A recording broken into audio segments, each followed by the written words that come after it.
Dear students, we continue a series of our lectures. In today's lecture, we are supposed to review the Anglo-Saxon literature, as well as the Danish conquest, and its influence on the language of the Anglo-Saxons from the 7th to the 11th centuries. Then we'll focus on the literature in the Norman period, from the 12th to the 13th centuries. And finally, we'll consider English literature of the 14th century, with pre-Renaissance period in England being at the forefront. To start with, the culture of the early Britons changed greatly under the influence of Christianity.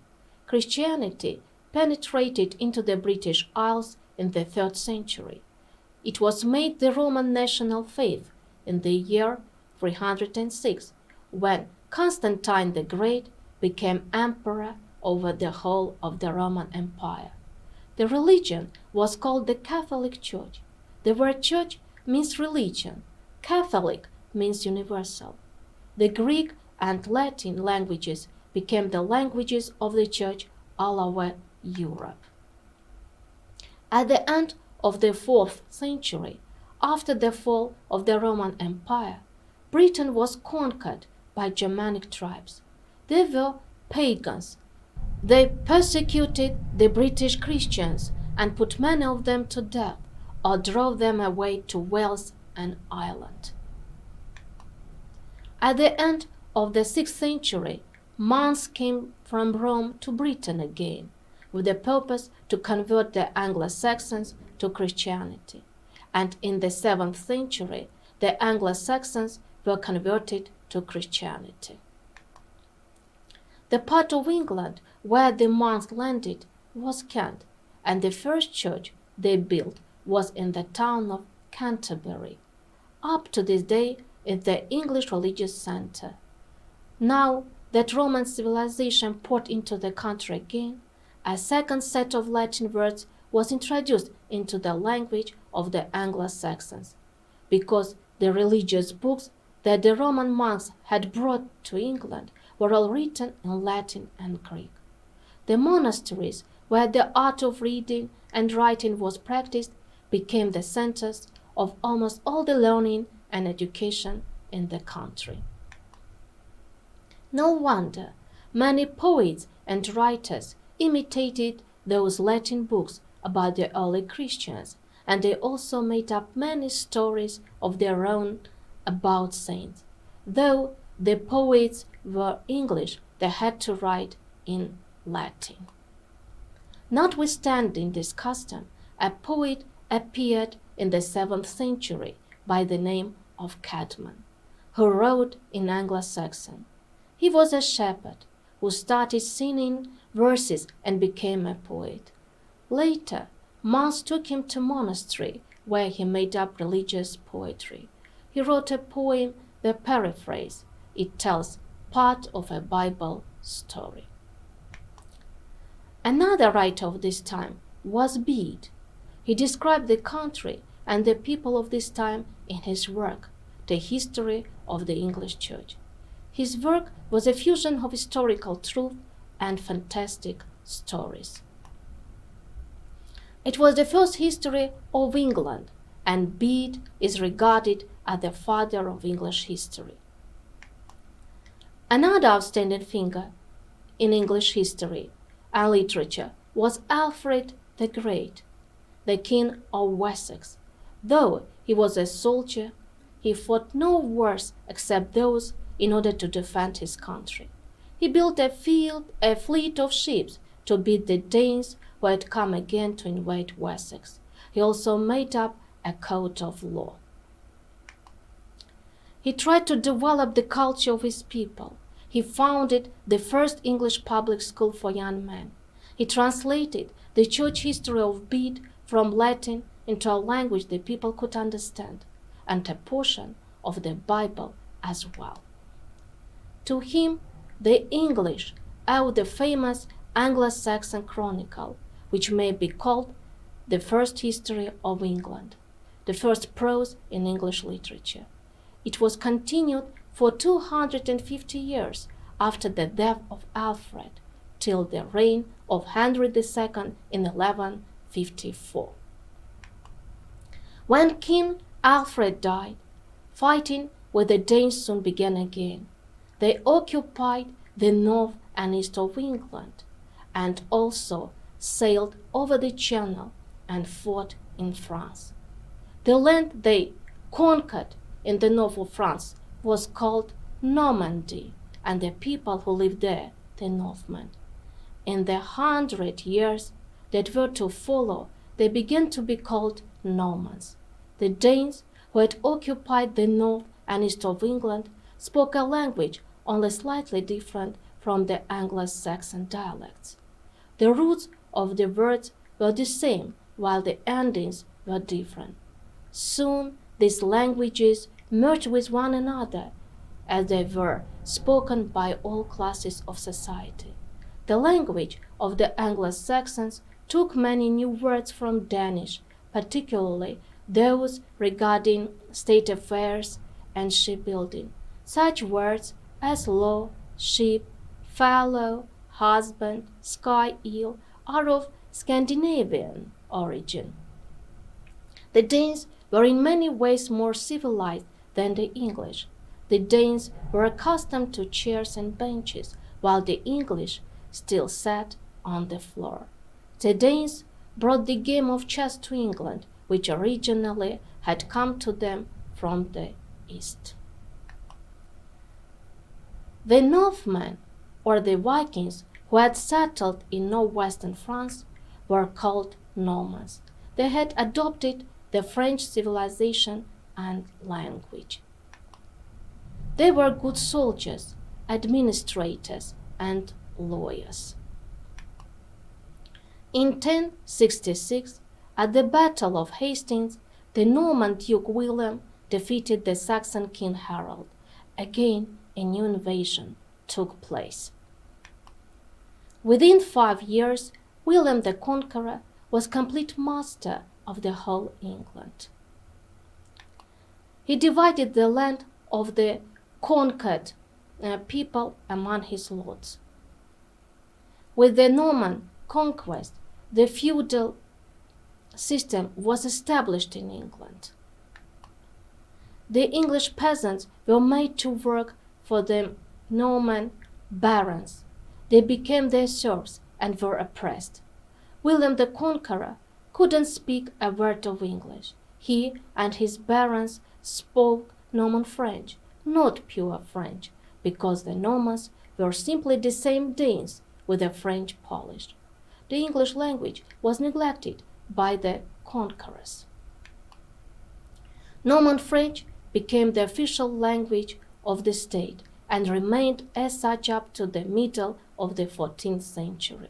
It was the language of the ruling class, of the court and the law. It was spoken by the Norman nobility, but the common people of the native population kept speaking their mother tongue, Anglo-Saxon. While at the monasteries, at the centers of learning, the clergy used Latin for services and literary activities. In the Norman times, real languages were spoken in the country. Until the 12th century, it was mostly monks who were interested in books and learning. With the development of sciences such as medicine and law, universities appeared in Europe. Paris became the center of high education for English students. In 1168, a group of professors from Paris founded the first university at Oxford. In 1209, the second university was founded at Cambridge. The students were taught Latin, theology, medicine, grammar, rhetoric, logic, arithmetic, geometry, astronomy, and music. By and by, the elements of French and Latin penetrated into Anglo-Saxon. They belonged to all spheres of life. Words denoting relations, religion, words connected with government and military terms. War, peace, God, counsel, tower, wage, comfort, beef, tailor. All these words are of French origin. Sometimes the French words replace the corresponding English words. Sometimes they remain side by side, forming synonyms. A well-known example of such differentiation is presented by the names of animals which were of Anglo-Saxon origin, and the name of the meat of these animals which was French, such as ox, beef, calf, veal, sheep, mutton. Enriched by French and Latin borrowings, their language still remained basically Anglo-Saxon. Finally, it became the national language. Now we call it Middle English. The formation of the national language was completed in the 14th century. In 1349, English began to be studied in schools. In 1366, it was adopted in the courts of law. The Normans brought to England romances, love stories, and lyrical poems about their brave knights and their ladies.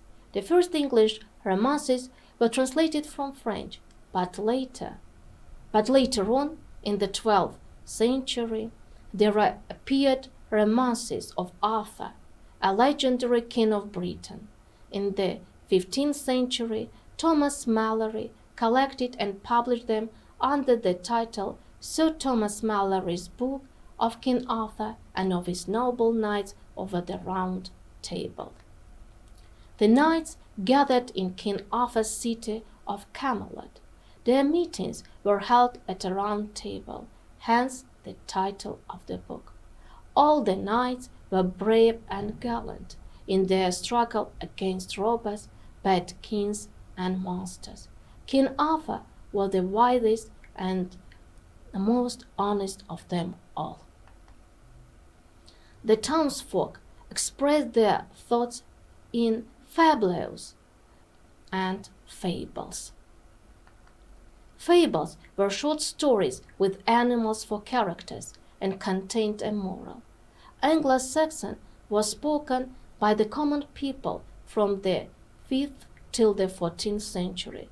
The songs and ballads about harvest, mowing, spinning, and weaving were created by the country folk and were learned by heart, recited and sung, accompanied by musical instruments and dancing. The Norman kings made London their residence. The London dialect was the Central Midland dialect, and it was understood throughout the country. It was the London dialect from which the national language developed. In the 14th century, the English bourgeoisie traded with Flanders, now Belgium. The English sold wool to Flanders, and the latter produced the finest cloth. England wanted to become the center of the world market. Flemish weavers were invited to England to teach the English their trade, but feudalism was a serious obstacle to the development of the country. In the first half of the 14th century, France threatened the free towns of Flanders, wishing to seize them. England was afraid of losing its wool market. A collision between France and England was inevitable. King Edward III made war with France in 1337.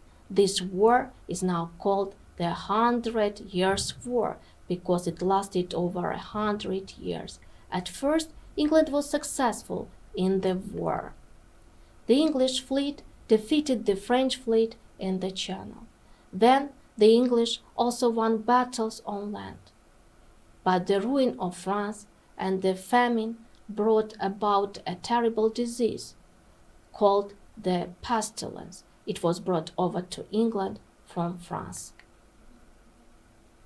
The English soldiers called it the Black Death.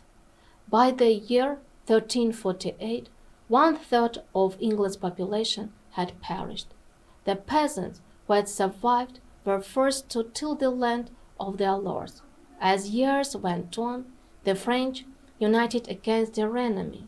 As the king needed money for the war, Parliament voted for extra taxes. The increase in feudal oppression, cruel laws, and the growth of taxes aroused people's indignation, and revolts broke out all over the country. In 1381, there was a great uprising, with Wat Tyler at the head. The rebels set fire to the houses, burnt valuable things, killed the king's judges and officials. They demanded the abolition of serfdom and taxes, higher wages and guarantees against feudal oppression. But the rebellion was suppressed and Wat Tyler was murdered. Nothing made the people so angry as the rich foreign bishops of the Catholic Church, who didn't think about the sufferings of the people. The protest against the Catholic Church and the growth of national feeling during the first years of the Great War found an echo in literature. There appeared poor priests who wandered from one village to another and talked to the people. They protested against the rich bishops and also against all churchmen who were ignorant men and didn't want to teach the people anything. Such poor priests were the poet William Langland and John Wycliffe. They urged to fight for their rights, but the greatest writer of the 14th century was Geoffrey Chaucer, who was the writer of the new class, the bourgeoisie. He was the first to clear the way for realism. The most vivid description of the 14th century England was given by Geoffrey Chaucer.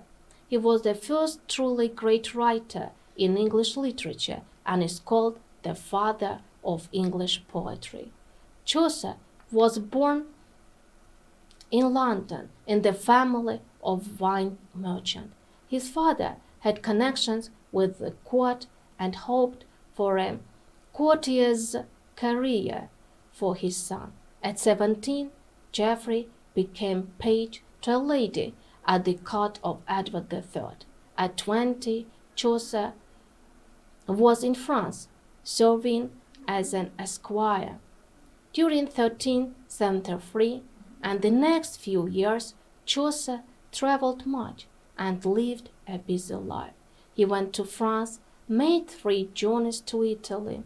Italian literature opened to Chaucer a new world of art. Chaucer's earliest poems were written in imitation of the French romances.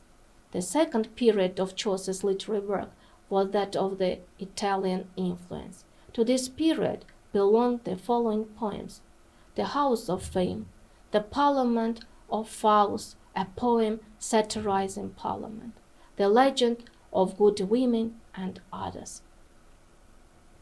When Chaucer came back to England, he received the post of Controller of the Customs in the Port of London.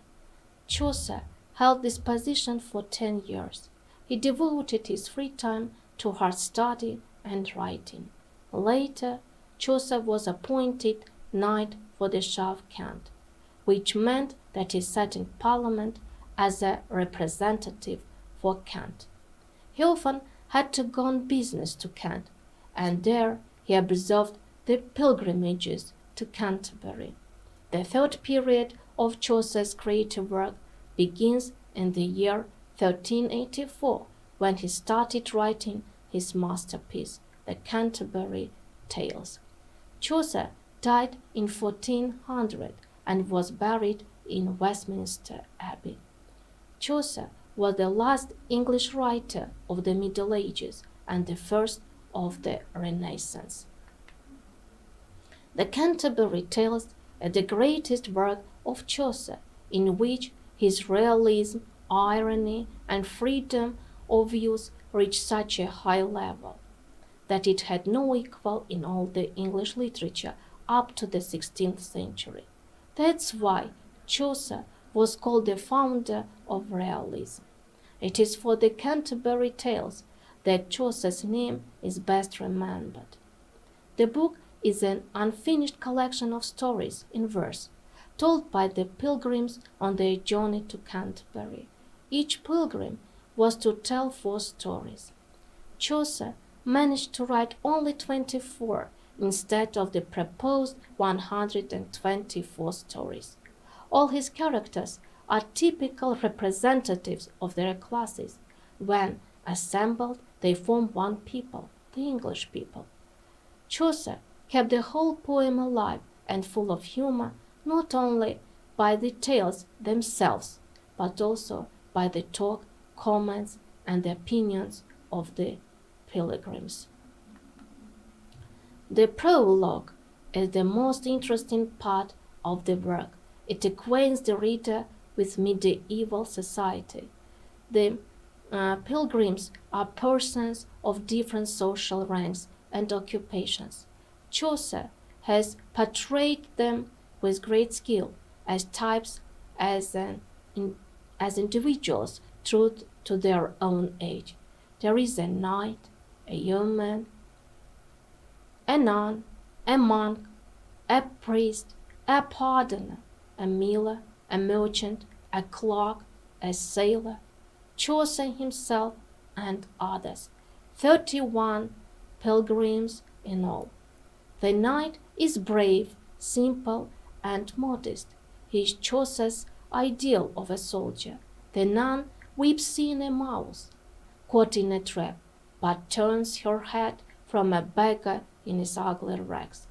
The fat monk prefers hunting and good dinners to prayers. The merchant's wife is merry and strong. She has red cheeks and red stockings on her fat legs. The clerk is a poor philosopher who spends all his money on books. Each of the travelers tells a different kind of story, showing his own views and character. Thus, the knight tells a romance, the miller a fable, the pardoner a moralizing tale. Some stories are comical, grey, witty or romantic, others are serious and even tragic. I'd like to make a brief synopsis of the pardoner's tale. 3 young men, death, and a bag of gold. 3 young men were making merry over a bottle of wine at an inn, when they saw a funeral pass under their windows. At first, they couldn't believe in their friend's death. The innkeeper told them that the traitor Death took both young and old in the village. But the young men were a little drunk, and they understood that Death really lived not far from the inn where they were drinking wine, and they decided to go and kill Death. So they joined hands and promised to be true to each other and set out. Very soon they met an old man on the road and asked him how to find Death.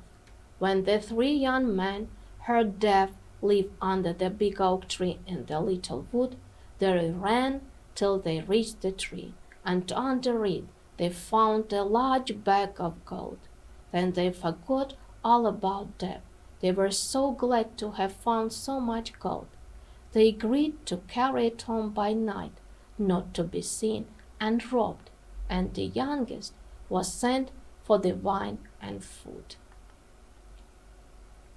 One of the 2 who were left to guard the gold decided to kill the youngest and divide that gold between 2. Meanwhile, the 3rd was thinking on his way to town to have all that gold for himself, and then he thought he would buy poison and kill both his friends. He bought 3 bottles of wine, put poison into the 3rd he kept poor for himself, and went back to the oak tree. The 2 other men killed him just as they had decided. In Chaucer's age, the English language was still divided by dialects. Chaucer wrote in the London dialect, the most popular one at that time. With his poetry, the London dialect became the English literary language. Chaucer doesn't teach his readers what is good or bad by moralizing. He wasn't a preacher.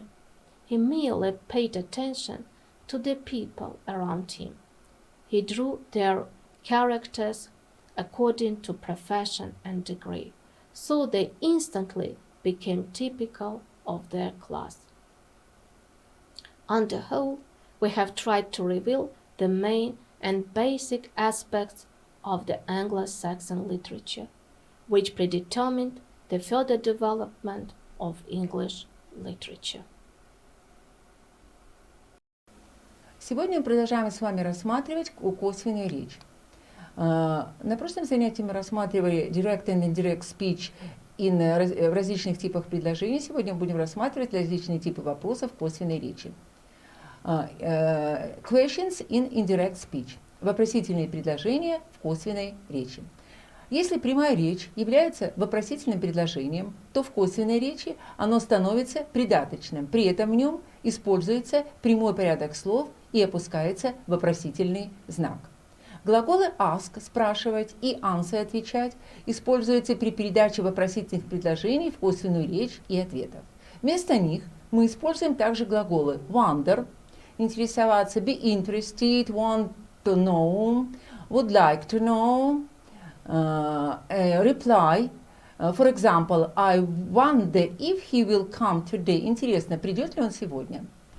Краткий ответ на вопрос косвенной речи вводится союзом that, без слов yes and no. She answered, yes I do. Она ответила да. She answered that she did. Она ответила утвердительно. Общие вопросы преобразуются в косвенной речи с помощью союзов if и whether. Оба союза соответствуют в данном случае частице ли в русском языке. Обратите внимание на пример. Direct speech. Jane asked me a favor.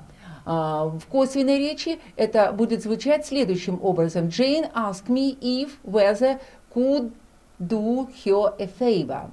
Yes-no questions, то есть специальные вопросы косвенной речи, они вводятся вопросительными словами when, where, who, how, why, etc. Вопросительное слово повторяется в косвенной речи. Вводный глагол say может меняться на ask, wonder, want to know. Если, for example, direct speech, he said, where is she going? Indirect question. He asked where she was going. Если косвенный вопрос вводится глаголом say, то при отсутствии в главном предложении косвенного дополнения этот глагол изменяется на ask, спрашивать. Например, he asked, what have you got in your bag? He asked me what I had got in my bag.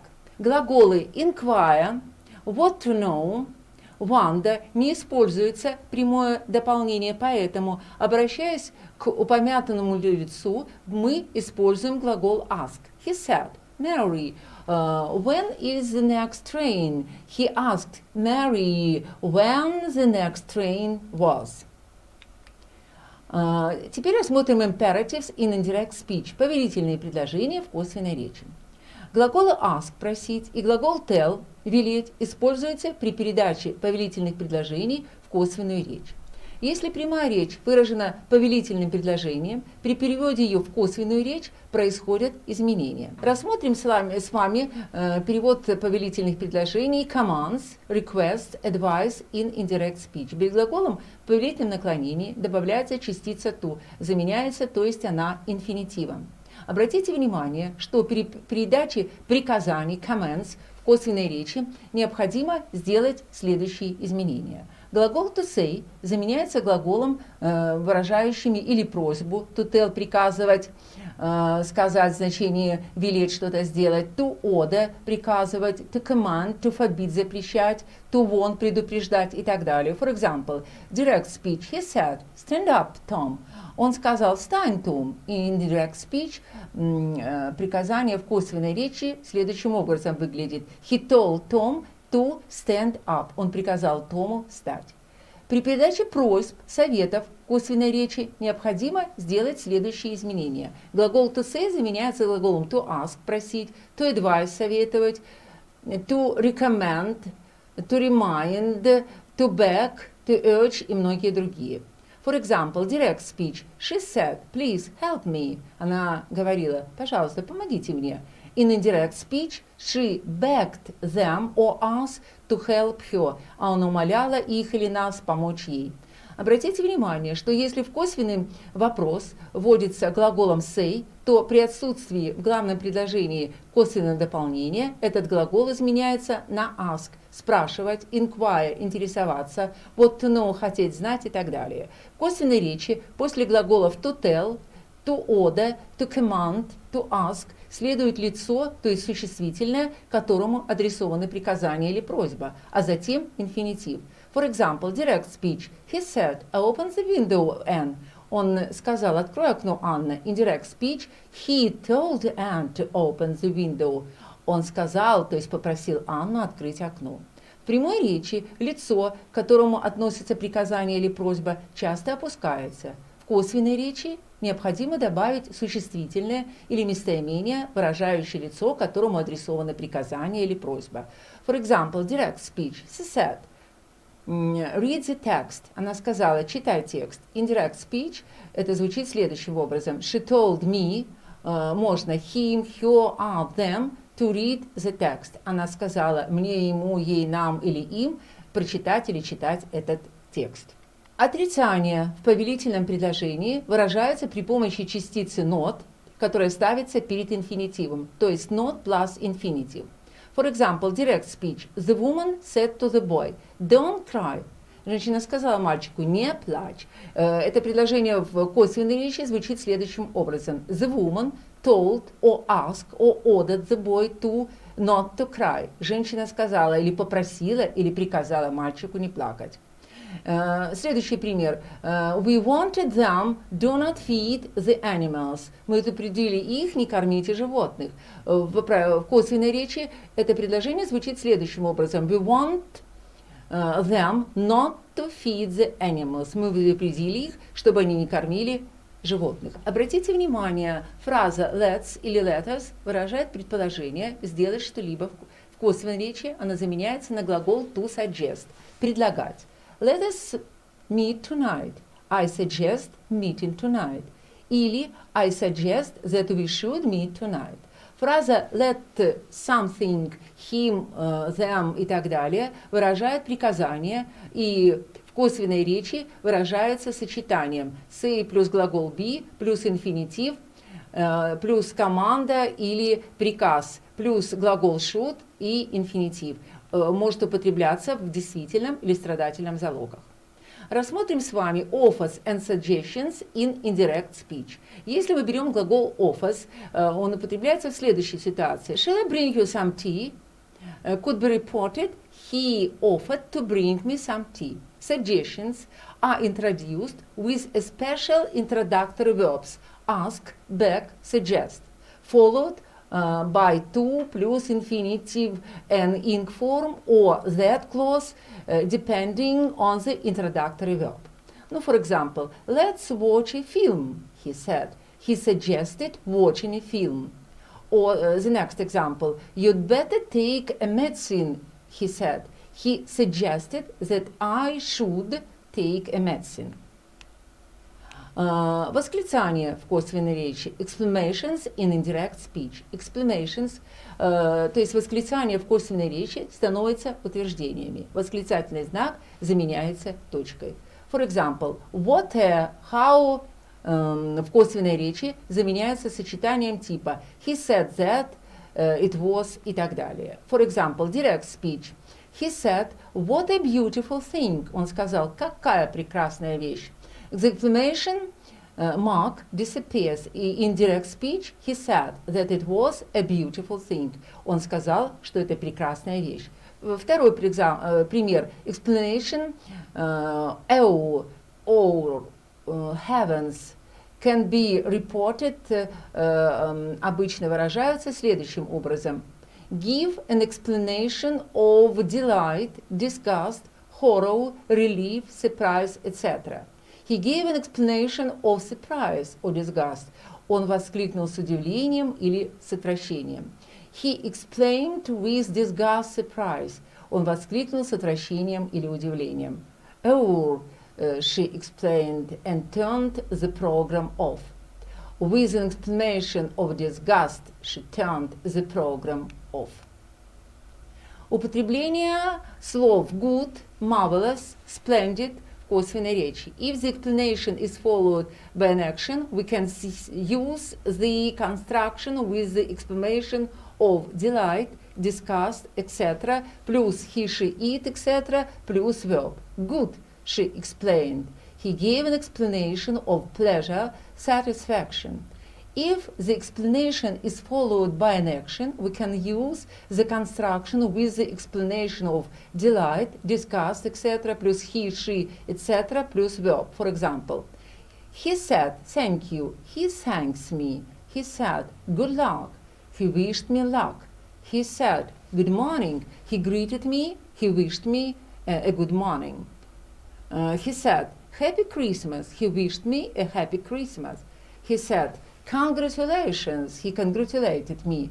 He said, liar. He called me a liar. He said, damn, etc. He swore. The notice said, welcome to Wales. The notice welcomed visitors to Wales. Употребление yes and no in indirect speech are expressed in indirect speech by subject plus appropriate auxiliary verb. Они трансформируются в косвенной речи следующим образом. Подлежащее плюс соответствующий глагол. He said, can you swim? And I said no. He asked me if I could swim, and I said I couldn't.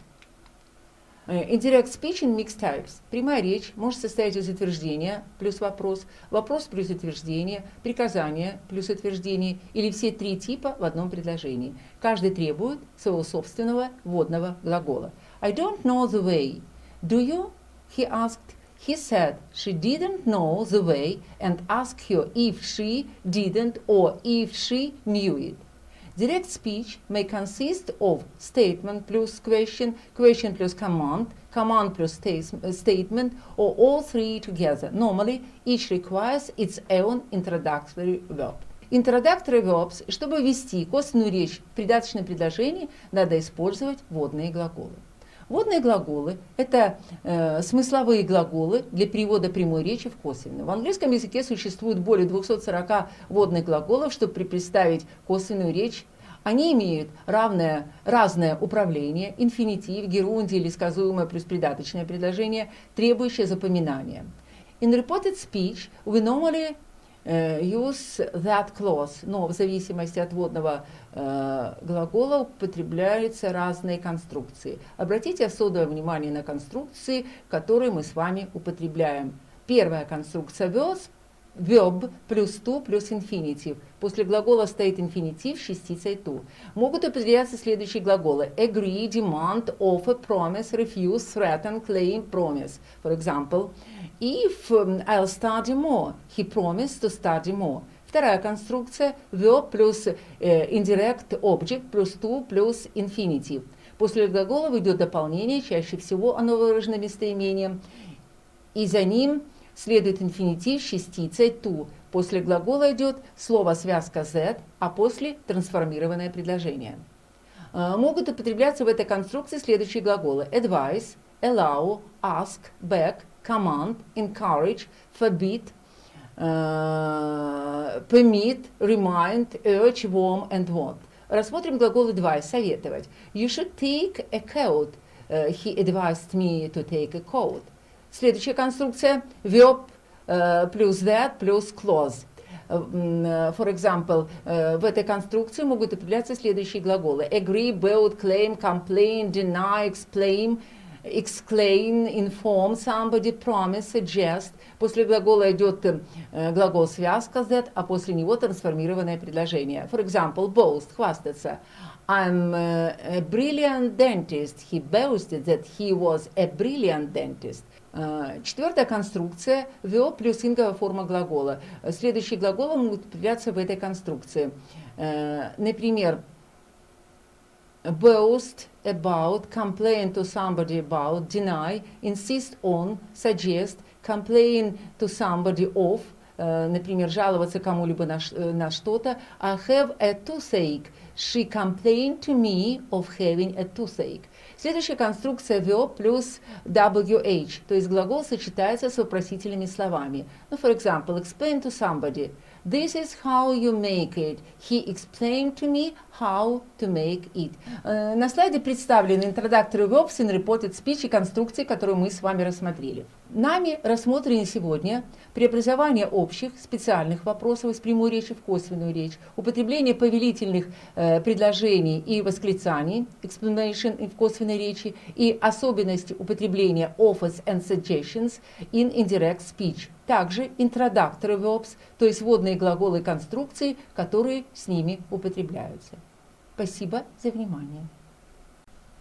Hello everyone, dear English learners. My name is Svetlana Georgievna. I'm a senior lecturer at the Department of Foreign Languages and Methods of Teaching, Armavir State Pedagogical University. Today, we are going to deal with idioms, and our presentation is in two languages, English and Russian. Итак, дорогие друзья, настало время улучшить качество разговорной речи, которая является одним из главных показателей успешности изучения любого иностранного языка. Определенно, каждый из нас задумывался о том, каким образом это сделать, как усовершенствовать свои знания, умения и навыки, как увеличить свой словарный запас, не повторять одно и то же слово или выражение в беседе с речевым партнером или монологическом высказывании, как сделать свою речь более насыщенной, яркой, красивой, обогатить ее интересными и меткими выражениями. Несомненно, нужно знать синонимы, антонимы, уметь выразить свою мысль, компенсируя недостаток вокабуляра, сформулировав определение слова другими лексическими единицами. Помимо этого, большую помощь в деле обогащения словарного запаса и улучшения качества разговорной речи могут оказать идиомы. Что такое идиома? Идиома – это сокровищница языка и универсальное явление. В Cambridge Dictionary дается следующее определение. Idiom is a group of words in a fixed order that has a particular meaning that is different from the meanings of each word on its own. Слово идиома произошло от греческого «идиос» со значением «свой», «собственный», «особенный», «не похожий на других». For example, to have bitten off more than you can chew is an idiom that means you have tried to do something which is too difficult for you. It doesn't mean that you are eating something. For example, he has taken part in so many projects that he hardly ever copes with the deadlines. He's definitely bitten off more than he can chew. Or another example, head in the clouds is used to describe someone who is not being realistic. The expression head in the clouds suggests that the person isn't grounded in reality and is prone to flights of fancy. He's not right for this role. He has his head in the clouds. Идиома – это фраза или оборот речи, значение которой нельзя понять буквально. Необходимо обратиться к ее переносному метафорическому значению. Идиома – это фраза или выражение, которое обычно представляет собой переносное небуквальное значение, придаваемое фразе. Относясь к категории шаблонного языка, переносное значение идиомы отличается от буквального значения. Идиомы часто встречаются во всех языках. Только в английском языке насчитывается около 25 тысяч идиоматических выражений. For example, if you want to say that the food is so tempting, so appetizing, so mouth-watering, you can say, it's feast for the eyes. It must be finger-licking good. Пиршество для глаз, услада для глаз. Это выражение может использоваться для описания чего-то приятного, не только еды, чего-то замечательного для визуального восприятия. Произведение искусства, например. Или природы, достопримечательностей и так далее. For instance, the national park in the northwest of England, the Lake District, is undoubtedly a feast for the eyes, paradise on earth, with the views to die for, with wall-to-wall sunshine, if you're really fortunate with the weather. This idiom can be used as a verbal expression as well, to feast your eyes on something or somebody. We walk through the valley, feasting our eyes on the stunning beauty all around us. Now let's proceed with something pleasurable for your hearing, not for your sight as well, not for your vision only.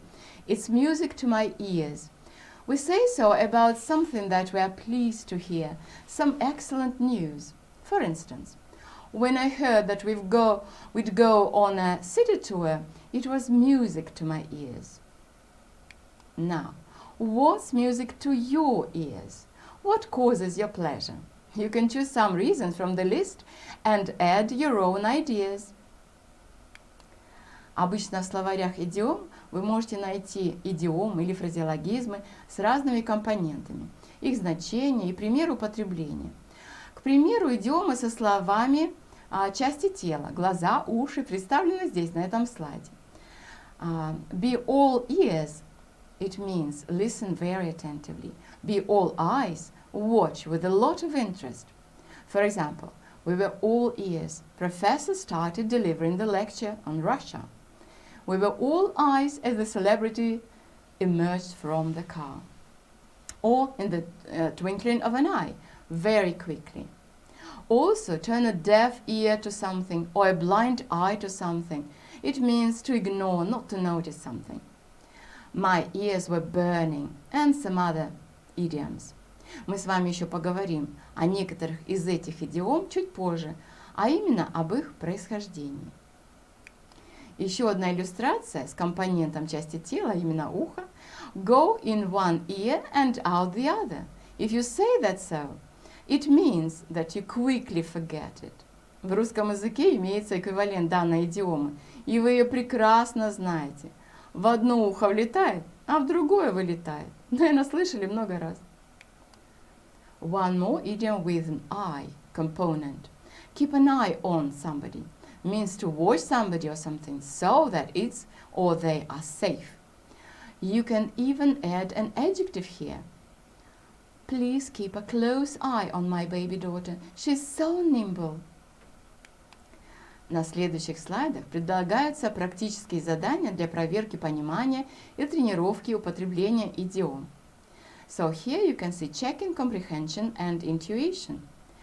Well, if we say the girl pretended not to hear her brother's calls, how can we replace the phrase in brackets? Turned a deaf ear to, or lent an ear to, kept her nose out of, or set eyes on. А также упражнение, где нужно найти лишнее слово в предложении, если такое имеется. Идиома имеет четкую структуру, которую в большинстве случаев нельзя нарушать. Например, в идиоме to beat about the bush слово bush в единственном числе, и поменять его на форму множественного числа никак нельзя. Такое выражение не имеет смысла. В помощь для проверки задания предыдущего слайда даются ответы. Я надеюсь, что вы все справились с этим упражнением. Как вы видите, в предложении as for me, I'm trying to be all my ears when the teacher explains the new topic. Есть одно лишнее слово my. Так как идиома звучит to be all ears, и притяжательное местоимение сюда не нужно вставлять сюда. Только поставить можно правильную форму грамматическую. Например, такие предложения. We are all ears, we were all ears, or we must be all ears, and so on. Как мы уже говорили, в английском языке более 20 тысяч идиом, и большинство из них можно сгруппировать по темам. Например, color idioms, for example, my granny has green fingers. Whatever she plants in her garden grows perfectly well. Or idioms about time. Time flies, time disappears, time was dragging by. As the Brits are animal lovers, there are plenty of idioms about pets. farm animals and wild animals. Here you can learn some of the cat idioms. My favorite one is to let the cat out of the bag, which means to reveal a top hush-hush secret that everybody is trying to keep. Есть идиомы, связанные с географическими названиями, топонимами. To set the Thames on fire, which means to cause a lot of excitement or strong feelings. Собственными именами, выражения знаменитых авторов, ставшие идиомами, выражения, взятые из Библии. For example, so when somebody does something innocently without realizing the danger or catastrophe that lies ahead, we might say, they do it like a lamb to the slaughter, и многие другие выражения.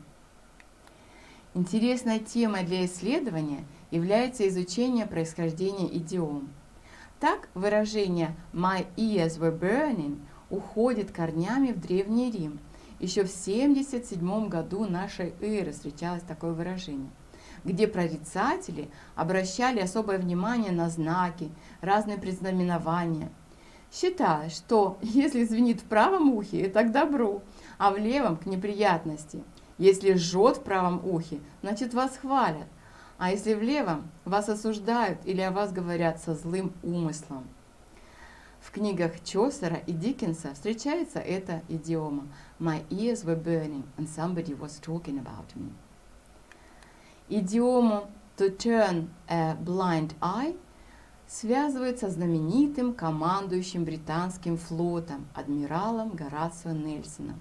Говорят, что во время Копенгагенского сражения между английским и датским флотами 2 апреля 1801 года адмирал специально приложил подзорную трубу к правому глазу, которую он потерял еще в 1794 году, когда в боях на Корсике он получил осколочное ранение правого глаза песком и каменной крошкой. То есть тем самым он проигнорировал сигнал об отказе от битвы. Nelson turned a blind eye to the signal about the withdrawal from the battle.